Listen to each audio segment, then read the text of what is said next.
How you doing, guys? This is Nick from Truth Blitz, and I have planned this video. I wanted to get this gentleman on so we can talk about his video and find out kind of what's going on with this whole salt lending situation. So I have Andreas from the channel BTC Business Consultant, and How's it going, Nick? good. How are you? So we're gonna Good. kind of talk about this whole thing and see if we can't maybe get some answers for, because there's a lot of people who want to know. So I guess we'll start with, how did you find out about this information about these tokens that were, and for people who don't know already, it was discovered that, most people thought, or everyone thought, that the first, buy level for the membership sale or token sale was at $1.50, and it was discovered that there were a lot of tokens that were sold at 25 cents and then at 75 cents, but the bulk I think was 25 cents if I'm not mistaken, and you did a whole breakdown in your video. Yeah, So it was 35 million tokens at 25 cents, 5 million at 75 cents. yeah, and it's a lot of tokens, so it's not like it's a small amount. So how did you discover this? So I guess I can start a little bit with my background of how I got into it. My dad and my uncle, who we kind of share information with, they sent me an email way back when and said, hey, you should check out Salt Lending. Mm-hmm. Then it was invite only with referral links, so they sent me a link and I got signed up. And basically I just read the summary of the website and I said, hey, collateral backed loans, that's big business nowadays, so in crypto it would probably be good. And then I logged in right when the memberships became available at $1.50, and I bought my tokens at $1.50, logged out, and then basically forgot about it. And then I was randomly talking with somebody, and then they said, hey, what do you think about Salt Lending? The tokens are now live. And I was like, oh, I completely forgot. I have Salt. So I went to the Bitcoin Talk forums, and someone was like, hey, what's up with all these cheap tokens? And I was like, what cheap tokens? I don't remember seeing anything about that. Then the Bitcoin Talk forum took me to Reddit.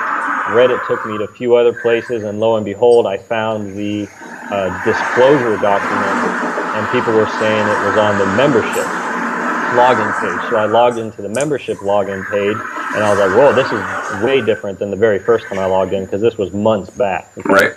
And then I saw the disclosure, and I read that document, and I was just like, wow, like this is crazy. So then what I did was I read those numbers, and then I went on the Salt Telegram, and I just asked for a breakdown of the different price tiers. And somebody, I don't know if he was an admin or not, said these were the different price tiers. And then I put that spreadsheet together, and then it would just complete happenstance that another guy that I know on Telegram, Steve, he sent me a message and said, hey, I made this spreadsheet for Salt, check it out. And his numbers matched mine exactly. So I said, wow, someone else was investigating this too. Mm-hmm. And so then I made my video where I had, the breakdown at 25 cents, 75, down and down. And Right. That's kind of how I found out about it, was just someone reminded me, and then it just, something clicked that, oh, I have Salt tokens. And then one thing led to another, and I found out they sold all those cheap tokens. Yeah, I saw your video and I had no idea about this, and I probably bought in around the same time you did. It was early on. The first, I think, honestly, it was the first video, because Bix Weir talked about salt lending a lot, and Okay. it was. I'm subscribed to his channel, and it was the first video I ever heard him talk about salt lending in. So I think it was literally right then and there when he talked about it and talked about what it was. I found their website. I applied, because you had to apply to even participate in the membership sale. You had to apply and then be approved, and it was a whole process. It wasn't set up like a standard token sale would be. Yeah, just as you said, it was not easy. I think from the day I said I'm going to buy tokens, right when it started, I think it was like 2 or 3 days before I got approved and got an address and blah, blah, blah. So. Yeah, I think it took me about a day. I actually emailed them, and they said, we approved them in the order that, that people applied. So shortly after that, I got approved. But it wasn't set up very easy. It was not easy to find information. on their website about the project. There was no white paper. So, I was able to get in at $1.50 though, and this was I want to say in July. Yeah, it was a long time back. Yeah. So, I could be wrong on the date. I don't remember. But I had no idea about these other tokens, and if it was a few thousand tokens, that's one thing.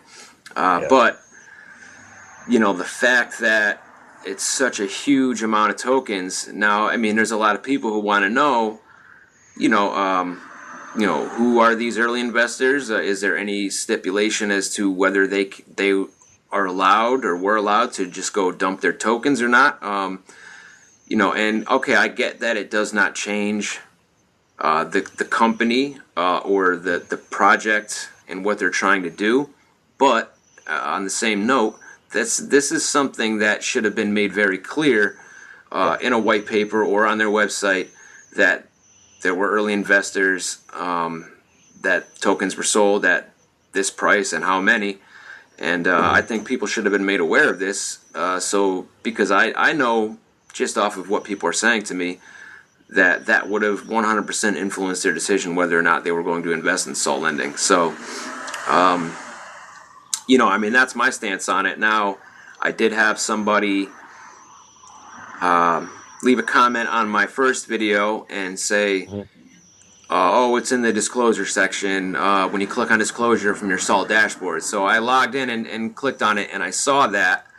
And maybe when I edit this video, I'll put that disclosure on the screen so people can see it for themselves. But yeah, that'd be a good idea. Yeah, I don't remember seeing that when I bought in at $1.50. That I don't believe was there, and I'm not accusing, but it looks like basically they see that people are pissed off and they just added that to kind of cover their asses. Now, again, I'm not accusing, but that's what it looks like to me. I don't know what your thoughts on that are, because you said you don't remember seeing that either. Yeah, I definitely, my investment in salt was, I had been around crypto enough that I would say without a doubt, had I seen that 1 in 3 tokens were sold, because there's only 120 million circulating supply, 40 million, which is 30%, were sold at 75 cents or less, there's no way I would have invested knowing that statistically 1 in 3 tokens will be at a third of what I paid. So the incentive for the early adapters, and granted, as I said, I bought into it, forgot about it, and then moved on. But I did some research too, looking through. I didn't see anything that there was a lock period or a vesting period or anything like that.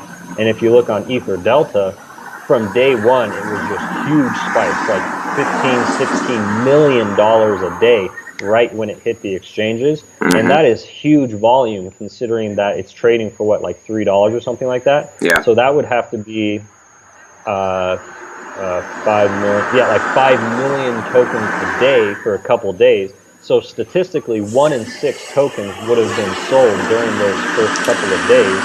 And then you do the math on that, and it looks like it was VC or angel investor or whoever bought those tokens. I don't know. Right. But yeah, I guess I'm ranting a little bit. Sorry. But getting back to the original question, I more than likely would not have invested had I known the price difference. Right. And, I know a lot of people are feeling the same way about that. Now, granted, like I said, I know there's people who said, well, this doesn't change anything for me because I believe in the company and what they're trying to do. And that's fine and great. But you have investors who aren't in this for a long-term hold. It's just the way this space is. You have people who want to make a quick flip, and this is maybe a short-term investment so they can, flip and move on to the next one. And granted, the people who bought in at $1.50, they haven't lost any money. But you have people, like I said before, we talked about this before we started recording here. You have people that literally bought tokens at $25 each. It was only 1% or whatever it was. I don't remember the percentage, but I feel bad for those people, who bought in at anything above $3 because you lost money. And I watched I watched the price go down. It started out good on Ether Delta, and this is a separate issue, but I withdrew my salt tokens to my Trezor, and it took, it's not like you withdraw them and they were right there. It took Yeah. about, I think it's up to, I don't remember. I think it was up to 48 hours, they said, or maybe it was 24 before you got your tokens. So, even if you wanted to try to sell them as soon as they were available, it's not like you got them instantly. So, the price just continued to drop.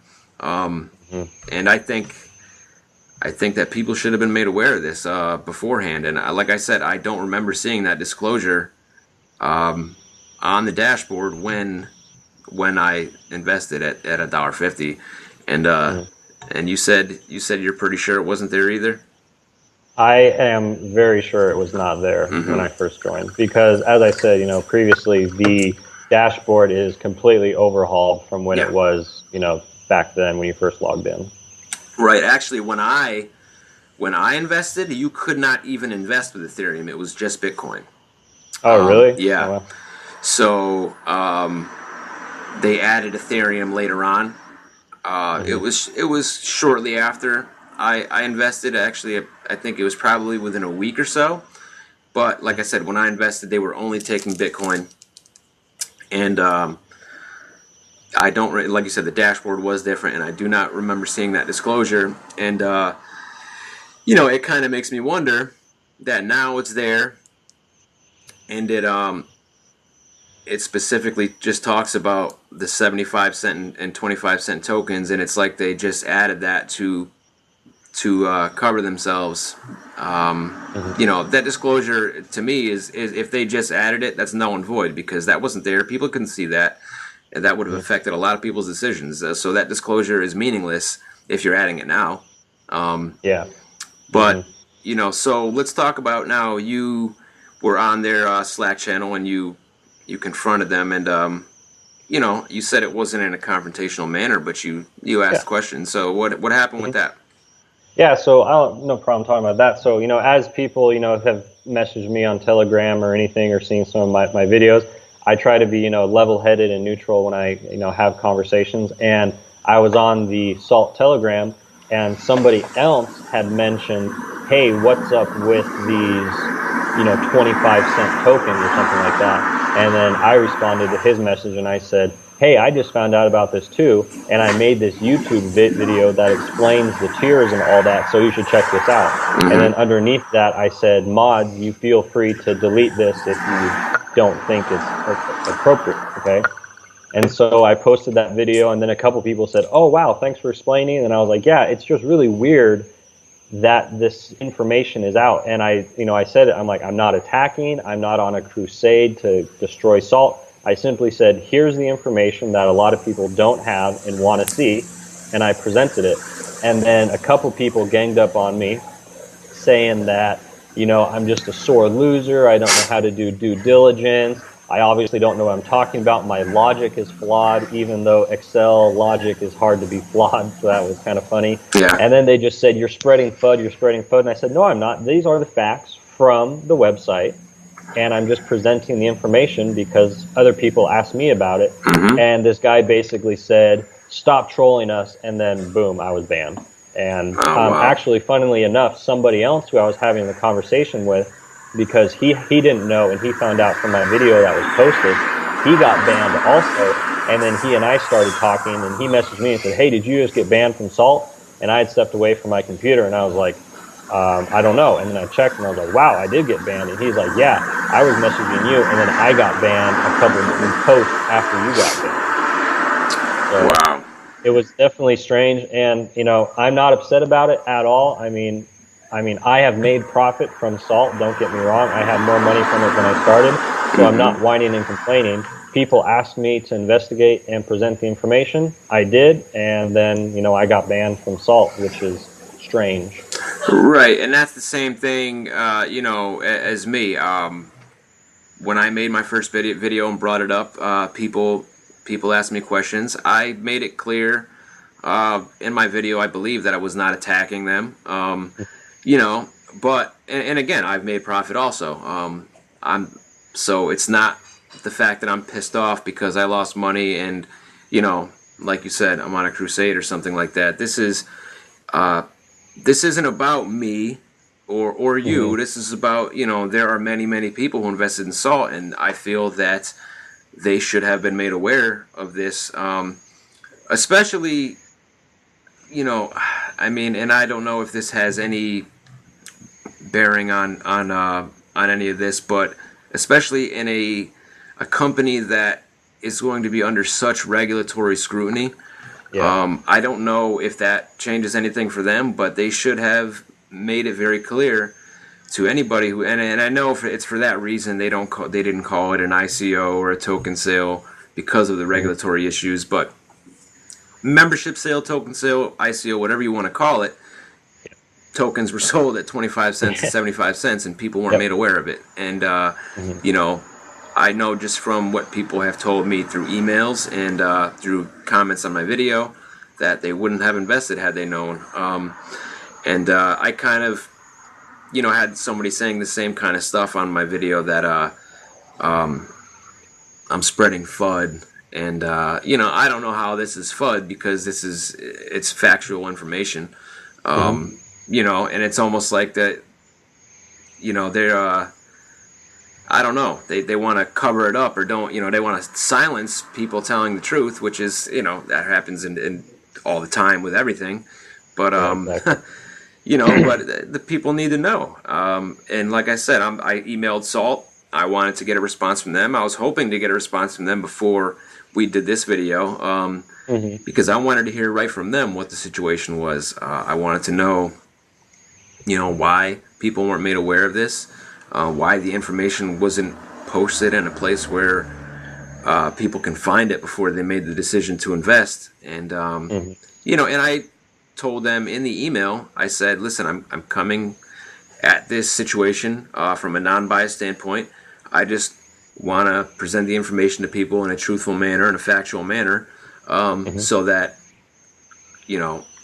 I come at this knowing what I'm talking about. And I got no response. So, the fact that I'm not getting a response, that you were banned from the room, and other people were as well, and then the fact that all of a sudden this disclosure is up on the dashboard, it all just kind of looks a little suspicious, Yeah. And like I said, I have a lot of people emailing me and commenting and saying that they 100% would not have invested, and I get it. What they're trying to do is, it takes money, and they didn't want to lose potential investors, but people have the right to know about, something of this magnitude, in my opinion. So I know somebody wanted to know if Salt had explained why they banned you, and you said that you haven't gotten any explanation. I don't know. Yeah. So, I'm just. Well, I guess we can answer that question kind of in a humorous way. I think it's obvious why I got banned. Right. Right. I mean, so there you go. Yeah, it is. I mean, it's, they didn't want to, they didn't want you getting to people, and which is what would happen. People. Yeah. People would have, and I'm sure their email. The more people are finding your video and my video, I'm sure they're getting flooded with emails. Yeah. But I'm sorry. I'm just looking at questions here that my buddy no sent worries. that wanted me to ask you, and I just want to. Here we go. I think we've covered what he wanted me to ask. Ah, perfect. So I talked about, he wanted me to know if this was present or visible in the white paper, and like we had talked about, there was no white paper. Yeah. Do you remember what the document that they came out with was called? I don't remember. They came out with, it wasn't called a white paper, but they came out with something, but this was after the fact. Yeah, exactly. I I know when I was looking through Salt, as you said, I couldn't find a white paper. And then, as I said, at the very beginning, my due diligence for the project was essentially I looked at real world collateral loans and how big it was. Mm-hmm. Huge. Collateral loans are giant, you know? Yeah. And then I said, hey, in real life, it makes sense. In crypto, it makes sense. So I'm going to invest. And that was pretty much the due diligence that I did. And then I still haven't really read the white paper, the new one, because I kind of skimmed that other document and it kind of said the same thing, you know, put your Bitcoin in, get a loan, pay it back, get your Bitcoin back. You know, it's not a complex system. Right. But yeah, it wasn't, you know, a very detailed, here's our white paper, check it out kind of thing. Right. So I know this gentleman, I won't mention his name, wanted, and I already told you this, he wanted to know that, you know, if it can be shown on video, like where these tokens are and how you found them. But we've kind of already touched on that. It wasn't that you actually saw the tokens, that it was that you and he wants to know whether these angel investors are selling or holding. So, you know, you've already covered that. It's pretty probable that you know, maybe not all of them, but that tokens are being dumped on EtherDelta. Yeah, exactly. And I mean, sorry to interrupt, but No. I know for 100% fact, if I had SALT tokens at 25 cents and they were selling for $4, I would be dumping hand over fist. For sure. I mean, that's a 1,600% return. I mean, that's crazy to not take profit. Right. And then, as you know, as we already discussed, the probability is that 1 in 3 tokens are a sub 75 cent that's being sold. So, right. There you go. Yep. No, I agree. And he wanted to know basically if it can be, like I said, if it can be shown on video, like where these tokens are. Now I know Mike B came out and did a short video and kind of looked into who the top holders are, and it was Liquid Exchange was the top holder, but it can be shown through Etherscan. You know, by doing, I mean, that's a good thing about the blockchain is it's, you know, an open ledger. You can, you know, find it all. Right. There's no hiding it, but it would take a lot of time and detective work to actually go and do that. You know, and it really, to me at this point, it really doesn't matter who they are.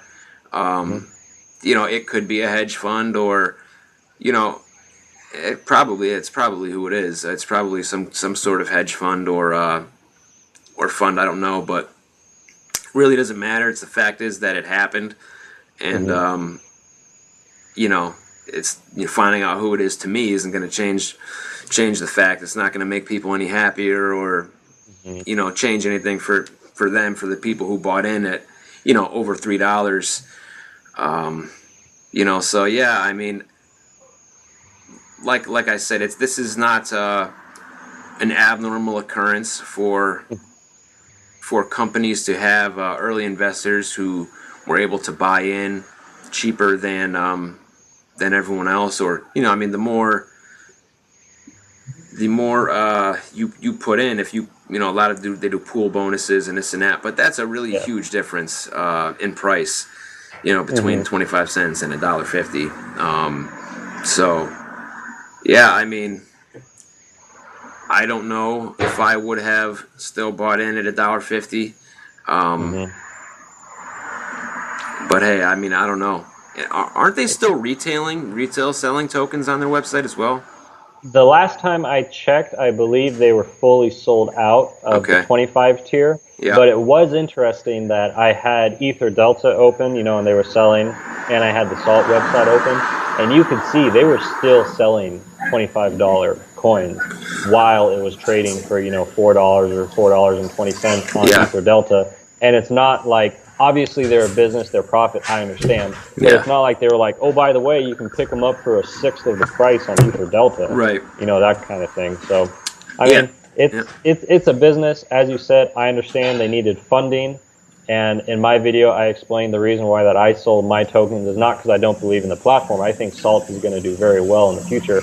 But in my opinion, it was unethical, and they should have been upfront from the start. And I just don't want to support, you know, a company that all evidence pointing towards they're trying to cover their tracks. Right. That's what my opinion of it is from my investigation. And I'm of the same belief and opinion as you. I feel the same way. I know my buddy who suggested that we do a video and emailed me those questions said the exact same thing. So yeah, I mean, it's funny. I had somebody because I have people that I buy crypto for them. They'll send me whatever. They tell me what they want. They'll send me ETH, and I'll go and pick up whatever tokens they want and send them back to them. And I had a guy email me and said, "Hey, I'm looking on CoinMarketCap, and Salt is at $4, but they're still selling their tokens for $25 on the website." I said, "Can you get them for me at the $4?" I said, "Yeah, I can on Ether Delta." And it's that's the thing. I think right now they're just kind of counting on the fact, and I think now they are listed on Bittrex, if I'm not mistaken. I believe they are. Yeah. So, I mean, they talked about. I was actually earlier on supposed to interview with Salt earlier on during their token sale, and I actually did a pre-interview with them. They were supposed to get back to me. I guess they were really hesitant to do interviews with anybody because of regulatory issues, and they didn't want the wrong thing being said, and so I never heard back from them. But they had said that they were still going to retail their tokens for whatever price, on their platform. So, I mean, they can't control the market price. So it's I guess it's just all on people's lack of I don't know. I mean, it's I guess they're counting on people's ignorance to not go and look at the price for themselves. Yeah, but it's kind of also, as you said, they can't control the market price, but it definitely doesn't help the market to have just coins distributed how they work. And as I said, and I don't remember quite off the top of my head, but it was like the coins above $10, I think, was like 1% of the total money raised or something like that. Yeah. So those guys, I mean, they got screwed. That's yeah. all. Oh yeah. So big time. That's all it. And it's sad. And as you said, I had people email me saying, "Hey, what's with the price difference?" And I was just like, "I don't know, man." Yeah. Yeah, very, very unethical to me too. It's like this is like the kind of shit that goes on in Wall Street, and it's, I mean, this is supposed to be like, I mean, I don't know. I mean, we're starting to see a lot more of this kind of thing, and that is why I got into crypto. One of the reasons is I want to get out of the regular financial system. I don't believe in our financial system and fiat money, and whether people know or want to admit or believe it, that crypto and blockchain technology is the way things are going, and it's just going to become more mainstream. I mean, you have countries now that are coming out with their own digital currencies, like Japan and other countries as well. So, but this is we're gonna start seeing more and more of this kind of thing, I believe. But maybe by us raising awareness raising awareness about this and that this happened, maybe it'll make people look into things, because I think that they owe people an explanation. That's I think they should come out and explain themselves. I mean, it's not right, and okay. It's like now you are basically, if somebody wanted to, have this for a shorter term investment in hopes that, the price was going to go, I don't want to say skyrocket, but the price is going to go up and they would make some profit. You're now forcing people into holding these long term in hopes that, the tokens go up in value, or sell them at a loss. I mean, those are your two options if you bought in at one of the higher tiers. And I know for me, like we talked about, I'm not angry personally because I didn't lose money, but I still believe they owe people an explanation because it is unethical. Yeah. It's And going back on what you said too, it's just, I bet there was a lot of people that Salt was probably their first ICO. And just as you said, blockchain's here to stay. So if you got some guy who, watched a YouTube video or read some article that was like Salt's, good token at, $10 or something like that, and then they bought in and then they see this kind of thing, what are they going to think? They're going to tell all their friends, hey, I tried crypto, it sucks, I lost $100, that kind of thing. They're going to tell their friends, and then you just get that whole propagation of people that their first experience was so bad.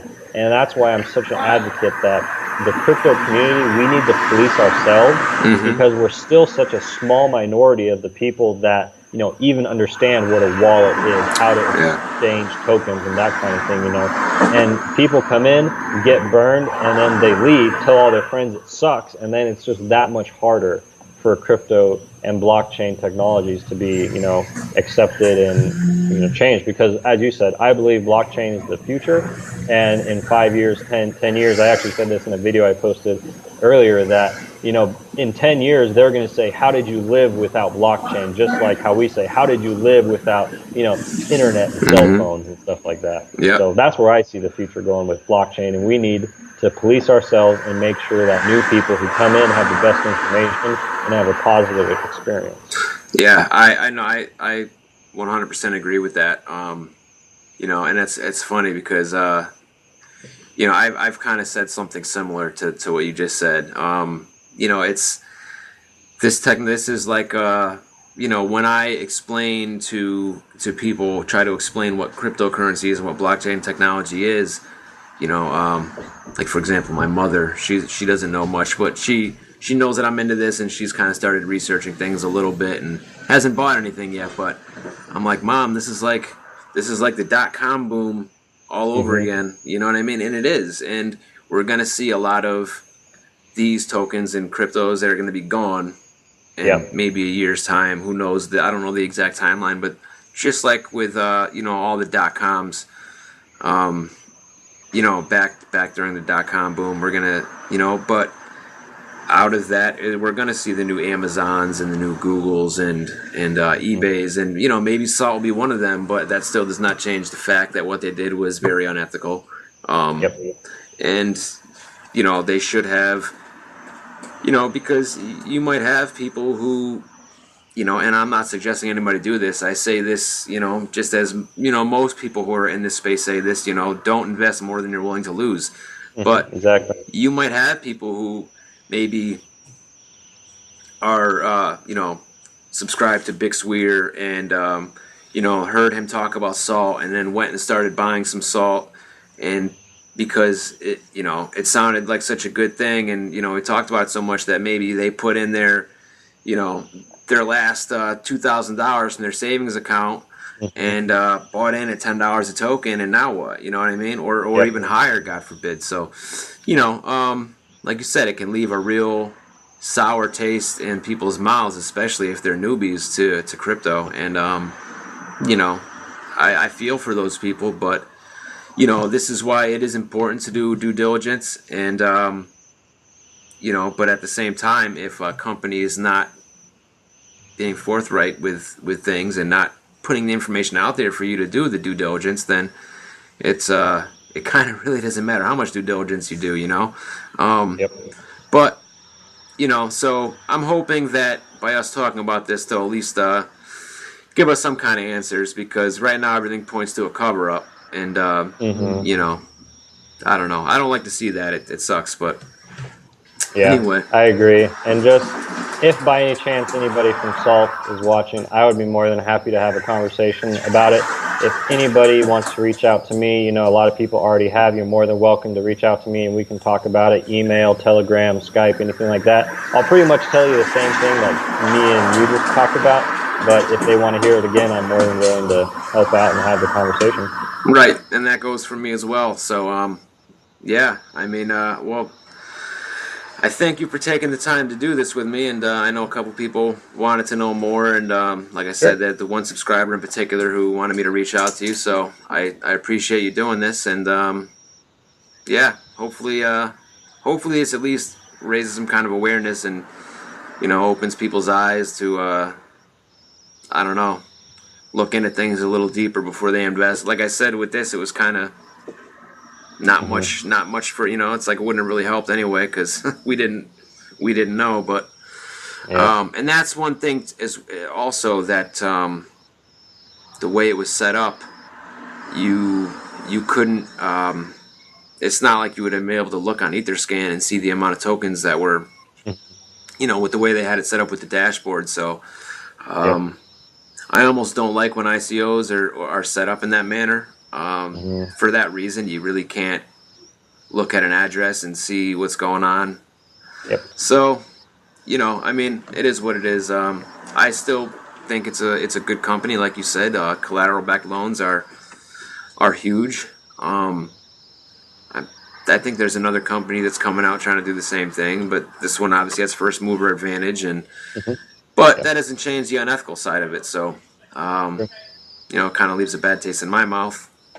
And yeah, but anyway, I thank you for doing this, and yeah, and so if anyone is not subscribed to your channel, you want to tell them where to? Yeah, you can find me youtube.com/c/BTCBusinessConsult, or just search in the bar BTC Business Consult. I post videos just like you do, Nick, and I try to, you know, help people out and just get the word about crypto. I'm always available. You can email me anytime, btcbusinessconsult@gmail.com.